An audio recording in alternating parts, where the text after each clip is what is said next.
இயேசு கிறிஸ்துவின் கிருபை உங்கள் வாழ்க்கையில் பெருகுவதாக. நித்திய ஜீவனை பெறுவதற்கு உங்கள் சொத்துக்களை எல்லாம் விற்க வேண்டுமா? என்ன பேதம் சொல்கிறது? இதை குறித்து தெளிவான ஒரு விளக்கம் நான் பார்க்க போகிறோம். இயேசு கிறிஸ்து செழிப்பின் உபதேசத்தை வெறுக்கிறாரா என்ற ஒரு செய்தியை நான் பார்க்கணும். ஏனென்றால் இந்த காலத்தில் இயேசு கிறிஸ்து செழிப்புக்கு எதிரானவர் என்று சொல்லி மிகப்பெரிய செய்திகளெல்லாம் உலாவ வருகிறது. இதை குறித்ததான ஒரு சிந்தனையை தான் இன்றைக்கி நாம் பார்க்க போகிறோம். உங்களுக்கு நான் ஏற்கனவே போட்ட பழைய வீடியோவில் ஒரு செய்தியை பார்த்துருப்போம். ஒரு குஷ்டரோகி சுகமாயிருப்பான். அவன் வீட்டில் இயேசு கிறிஸ்து விருந்துண்ண வந்திருப்பார். அப்பொழுது அந்த ஸ்திரீ ஒரு விலையேறப்பெற்ற ஜாடியில் ஒரு மிக விலையேறப்பெற்ற ஒரு பொருளை கொண்டு வந்து இயேசுவின் பாதத்தில் ஊற்றி அவர் கால்களை சுத்தம் செய்வாள் என்ற செய்தியை பார்த்துருப்போம். அந்த ஜாடி மிக உயர்ந்த விலை உடையதாக இருந்தது. இயேசுவினிடத்தில் இருந்த யூதாஸ்கரியாத் உட்பட சீஷர்களெல்லாம், எதற்கு இது வீணான செலவு? இதை நீங்கள் ஏன் வீணாக்குகிறீர்கள்? இதுக்கு விற்று நாம் தரித்திரத்துக்கு கொடுத்திருக்கலாமே என்று அந்த இடத்துல அந்த பெண்ணை குறித்து சொல்லி ஒரு முறுமுறுப்பை உண்டாக்குவாங்க. இயேசு கிறிஸ்து உடனே அவர்களை அதட்டி, இல்லை அவர் நற்கிரியை செய்தால் என்று சொல்லி அவர் விலையேற பெற்றதை இயேசுவின் காலில் கொட்டியதை குறித்து இயேசு கிறிஸ்து சொல்லியிருப்பார். அப்படி என்றால் ஒரு விலையேற பெற்ற பொருள் ஒருத்தர் கையில் வச்சுருந்தா அது தப்பெல்லாம் இல்லை, அது எதற்காக பயன்படுத்த வேண்டும் என்பதை தான் இயேசு கிறிஸ்து அந்த இடத்துல மையமிட்டு சொல்லியிருப்பார். மேலும் அந்த ஸ்திரீ நற்கிரியை செய்தாள் என்று சொல்லி இயேசு சொல்லுவார். உடனே யூதாஸ்கரியாத்துக்கு கோபம் வந்து அவன் வெளியே போவான். இயேசுவை காட்டி கொடுப்பதற்கான சூழ்நிலை அதற்கு பிறகு தான் தொடங்கும். இதனால் தான் சொன்னோம், ஐஸ்வர்யத்தை குறித்து உள்ள போதனைகள் எல்லாம் ரொம்ப வித்தியாசமான ஒரு டாக்டர்ஸ் வந்துக்கிட்டு இருக்கு. ஒரு ஊழியர்கள் ஃப்ளைட்டில் போனாலோ, நல்ல ட்ரெஸ் போட்டாலோ, காரில் போனாலோ அவர்களை பற்றி குறை சொல்லாதீங்க, அவர்கள் இயேசுவுக்காக செய்கிறார்கள், அப்படி பேசினால் உங்களுக்குள்ள யூதாஸ்கரியாத்தின் ஆவி இருக்குது என்று அர்த்தமாகும் என்று போன வீடியோவில் பார்த்துருந்தோம். ஏனென்றால் யூதாஸ்கரியாத் மணி மைண்டடாக இருந்தானா. அவன் இன்னொரு இடத்துல பார்ப்போம், இயேசு கிறிஸ்துவை சுற்றி எப்போதுமே பரிசேயர் சதுசேயர் கூட்டம் அதிகமாக இருக்கும். காரணம், மோசேயின் கட்டளைக்கு எதிராக இயேசு கிறிஸ்து செயல்பட்டு வந்தார் என்பது தான் அவர்களோட பிரதான குற்றச்சாட்டாக இருந்தபடினால மோசேக்கு எதிரானவராக இயேசுவை சித்தரித்து அது ஒரு பெரிய குற்றமாக உருவாக்கப்படுகிறது. ஆனால் இயேசு பூமிக்கு வந்ததே நியாயப்பிரமாணத்தை நிறைவேற்றி கிருபையின் பிரமாணத்தை கொடுப்பதற்கு தான். இதுவே நிறைய பேருக்கு தெரியல எதுக்கு இயேசு வந்தார்ன்னு சொல்லி. இந்த இடத்துல நம்ம அதை பார்க்க போகிறதில்ல. இந்த சூழ்நிலையில் உள்ளாக இயேசு வரும்போது ஒரு வாலிபன் நல்ல போதகரே அப்படின்னு சொல்லி ஐஸ் வச்சுருவான். உடனே இயேசு கிறிஸ்து, என்ன நல்ல போதெல்லாம் சொல்லுப்பா என்னப்பா மேட்ருன்னு சொல்லி கேட்பார். இல்லை நான் நித்திய ஜீவனை பெறணும், அதற்கு நான் என்ன செய்ய வேண்டும் என்று அந்த பையன் கேட்பான். உடனே நித்திய ஜீவன் பெறுவதற்கு இயேசு என்ன சொல்லணும்? நீ என்ன நம்பு, நான் தான் நேசகுமாரன், நான் தான் இயேசு கிறிஸ்து, என்னை நீ ஏற்றுக்கொண்டால் தான் நித்திய ஜீவனை பெறுவா என்பது தான் டைரக்ட் மெசேஜ். அது அவரால் அங்கே சொல்லக்கூடிய சூழல் இல்லை. உடனே என்ன சொல்லுவார்? உன் கற்பனைகளெல்லாம் கைக்கொள் அப்படின்னு சொல்லிட்டு பழைய நியாயப்பிரமாணத்தில் போதிக்கப்பட்ட கொலை செய்யாதிருப்பாய, களவு செய்யாதிருப்பாயாக அதை சொல்லிட்டு கடைசியில் இவர் சொல்ல வந்த நியூ காஸ்பலை சொல்லுவார், உன்னை நேசிப்பது போல் பிறரையும் நேசி என்று அது முடிப்பார். உடனே அந்த பையனா சொல்லிடுவாப்புல, இல்லை நான் இது சின்ன வயசுலேருந்தே இதெல்லாம் நான் செஞ்சுட்டு வரேன், எனக்கு அப்படி ஒரு பிரச்சனை ஒன்றும் இல்லை, என்கிட்ட என்ன குறை இருக்குது?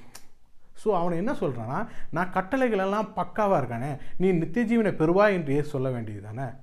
அப்படி சொல்லாமல் நீங்கள் மறுபடியும் இதெல்லாம் சொல்கிறீங்களே, நான் தான் சின்ன வயசுல பர்ஃபெக்டாக இருக்கனே, வேறு என்ன குறை நீங்கள் கண்டுபிடிக்கிறீங்க அப்படின்னு சொல்லி அவன் சுயநீதியை அங்கே பேசுகிறான். சுயநீதியை கொண்டு வருவான் அந்த இடத்துல. ஒன்று இயேசு கிறிஸ்து என்ன சொல்லிடுவார்? நீ உனக்கு சம்பூர்ணமுள்ள ஒரு குணாதிசயத்தோடு நீ வளரணும்னு நினைக்க போகிற, சம்பூர்ணமான ஒரு குணாதிசயம் எங்கே வரணும்? இயேசு கிட்ட தான் வரும். ஆனால் இவன் என்ன சொல்கிறான்? அவனோட நியாயப்பிரமாணத்தில் வாழ்ந்து அந்த சம்பூர்ணமான குணத்தை நான் பெற்றுவேன்னு சொல்லி அவன் நினைக்கிறான். அதனால தான் இயேசு கிறிஸ்து இடத்துல அவன் பாயிண்ட் பண்ணி கேட்குறான், என்கிட்ட ஏதோ குறை இருக்கா அப்படின்னு சொல்லி கேட்குறான். இயேசு அந்த இடத்துல சிம்பிளாக ஒரு பதில் சொல்லுவார். ஏன்னா அவன் யார், அவன் பேக்ரவுண்ட் என்ன சொல்ல இயேசு கிறிஸ்துக்கு நல்லாவே தெரியும். அதனால தான் சொல்லுவார், உன்னோட சொத்தெல்லாம் இருக்குல்ல சாமி, அதெல்லாம் விற்று தரித்திரத்துக்கு கொடுத்துட்டு அப்புறம் என் பின்னாடி வா நித்திய ஜீவன் கிடைக்கும் அப்படின்னு சொல்லியிருக்கலாம். என்னோடய ஃபாலோவராக உனக்கு நித்திய ஜீவன் கிடைக்கும்னு அவர் சொல்லியிருக்கலாம். ஆனால் அவன் சுயநீதியில் இருந்தபடினால, நியாயப்பிரமாணத்தில் நான் பக்காவாக இருக்கிறேன்ற அந்த எண்ணம் அவன்படியில் இருந்தனால இயேசு கிறிஸ்து என்ன சொல்கிறாருன்னா, உன்னோட சொத்தையெல்லாம் விற்று தரித்திரத்துக்கு கொடுத்துட்டு வா, அப்புறம் என் பின்னாடி வா, நித்திய ஜீவன் கிடைக்கும்ன்ற மாதிரி சொல்லிடுவார். உடனே அவன் ரொம்ப ஃபீல் பண்ணி அவன் மிகுந்த பணக்காரர் இருந்தபடினால சோகத்தோடு போயிட்டானா. நிறைய பிரசங்கியார்கள் பணக்காரர்கள் பார்த்தீங்களா சோகத்தோடு போயிட்டான், இயேசு பின்னாடி வர சொன்னா போயிட்டான். ஆனால் எதுக்காக சொன்னார்ன்ற உங்களுக்கு புரியறதில்லை. இதுதான் இங்கே இருக்கிற பிரச்சனையே. அப்போது பணக்காரனாக இருந்தது பிரச்சனை இல்லை, அவன் குணாதிசயம் எப்படி இருந்தது, அவன் நியாயப்பிரமாணத்தில் சுயநீதி பேசுகிறனால இயேசு கிறிஸ்து அந்த இடத்துல பேச வேண்டி வந்தது. இந்த இடத்துல இயேசு கிறிஸ்து தரித்திரத்துக்கு விற்றி கொடுத்துட்டு வா அப்படிங்கிறாரு. ஆனால் பெத்தானியாவில் குஷ்டரோகியின் வீட்டில் இயேசு கிறிஸ்து அந்த ஸ்திரீயான விலையுயர்ந்த ஒரு பொருளை இயேசுவின் காலில் கொட்டி, மற்றவங்களுக்கெல்லாம் வீணாகுதே, இது உயர்ந்த பணத்துக்கு விற்று இதை வந்து நம்ம தரித்திரத்துக்கு கொடுக்கலாமே என்று சொன்னதை ஐயா அது தப்புன்னு சொல்லி அந்த சீஷர்களை மிரட்டிட்டு அவள் நற்காரியம் செய்தாள் என்று இயேசு கிறிஸ்து சொல்கிறார். ஒரு இடத்துல விலையுயர்ந்ததை பயன்படுத்தும் போது நற்காரியமாக மாறுது. அதே மாதிரி இந்த பையன்கிட்ட சொல்லும்போது நீ தரித்திரத்துக்கு கொடுத்துட்டு வந்தால் தான் நற்காரியம் அப்படின்னு சொல்லி இந்த இடத்துல சொல்லிடுறாரு. அப்போ ரெண்டு இடத்துலையும் ஒரே இயேசு கிறிஸ்து தான். ஒன்று தரித்திரத்துக்கு கொடுக்கணும்னு சொல்கிறத இல்லை, நோ இவர் நற்கிரியை செய்தால் என்று சொல்கிறார்.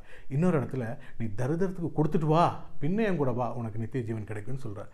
ஆனால் இது ரெண்டிலும் வேறு பிரித்து பார்க்க வேண்டிய ஒரு விஷயம் இருக்குது, எந்த மனநிலையில் யார் எதை செய்தார்கள் என்று.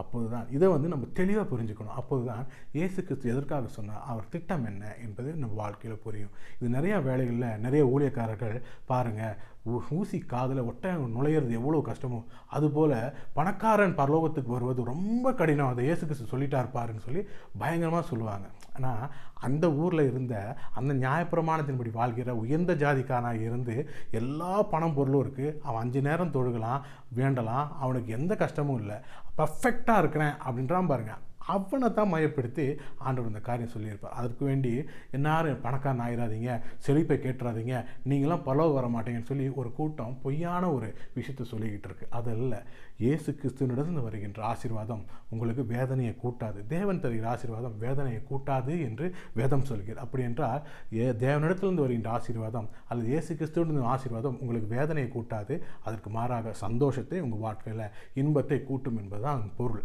அதனால் நம்ம 2 இடத்துல இயேசு கிறிஸ்து ஒரே வார்த்தையை சொல்கிறார், தரித்திரத்துக்கு கொடுப்பது நல்லது என்று சீஷர்கள் சொல்லும்போது, யூதாஸ்கரியார் சொல்லும்போது நோனோ அவள் செய்தது காரியம் நல்லது, நற்கிரியை செய்தாள் என்று சொல்கிறார். ஒரு இடத்துல இந்த சுயநீதி பேசிக்கொண்டு என்னிடத்துல என்ன குற்றம் இருக்குன்னு கேட்குற இந்த பையன்கிட்ட இல்லை நீ சொத்தையெல்லாம் விற்றுட்டு வா, தரித்திரத்துக்கு கொடுத்துட்டு வா என்ற ஒரு வார்த்தையை சொல்லும்போது இந்த இடத்துல இருக்கிற 2 கேரக்டரோட மனசை பார்க்க வேண்டும். இயேசு கிறிஸ்து எந்த சூழ்நிலை அதை சொன்னார் என்று நம்ம புரிய வேண்டும். கன்க்ளூஷனுக்கு வந்துடலாம். இயேசு கிறிஸ்து உங்களை ஆசீர்வதிக்க வல்லவர். அவர் செழிப்பை விரும்புகிறார். பூமியும் அது நிறைவும் கர்த்தருடையதாக இருக்கிறபடினாலே இதில் இருக்கிற நன்மைகளெல்லாம் உங்களுக்கு கிடைக்கும். ஆனால் உங்கள் குணாதிசயம் எப்படி இருக்க வேண்டும், நீங்கள் எதை செய்தாலும் அது கடவுளுக்கென்று செய்கிற போல இருக்கணும், தற்பெருமைக்காக அல்ல. நீங்கள் தேவனிடத்திலிருந்து பெற்றுக்கொண்டா நீங்கள் தேவனுக்கே தான் திருப்பி தர போகிறீங்க. நீங்கள் 1 கோடி ரூபா காரில் போனாலும் நீங்கள் அவரை மகிமைப்படுத்தி பாடிட்டு தான் போக போகிறீங்க. அதனால் நீங்கள் சினிமாவுக்கு போகல, எந்த மாலுக்கோ போகல, நீங்கள் சர்ச்சுக்கு தான் போகிறீங்க. அதனால் நம்ம என்ன சொல்ல வரோன்னா, செழிப்பு ரொம்ப முக்கியம், ஆசீர்வாதம் ரொம்ப முக்கியம். அது இயேசு கிறிஸ்து சிலுவையிலே உங்களுக்காக தந்திருக்கிறார். தவறான போதைக்குள்ளாக போயிட்டு நீங்கள் மாட்டிக்காதீங்க.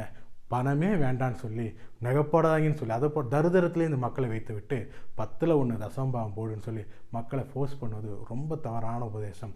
அப்படி அல்ல. நீங்கள் அள்ளி பெருக உதார்த்தமாய் காணிக்கைகளை கொடுக்கத்தக்கதாக உங்களை கடவுள் ஆசீர்வதிக்க வல்லவராயிருக்கார். உங்களுக்காக சிலுவையில் தரித்திரத்துக்காகவும் மரித்து உயிரோடு எழுந்திருக்கிறார் என்பது தான் உண்மை. அதனால் அடுத்த காணொளியில் இன்னும் சிறப்பான செய்திகளோடு உங்களை பார்க்குறேன்.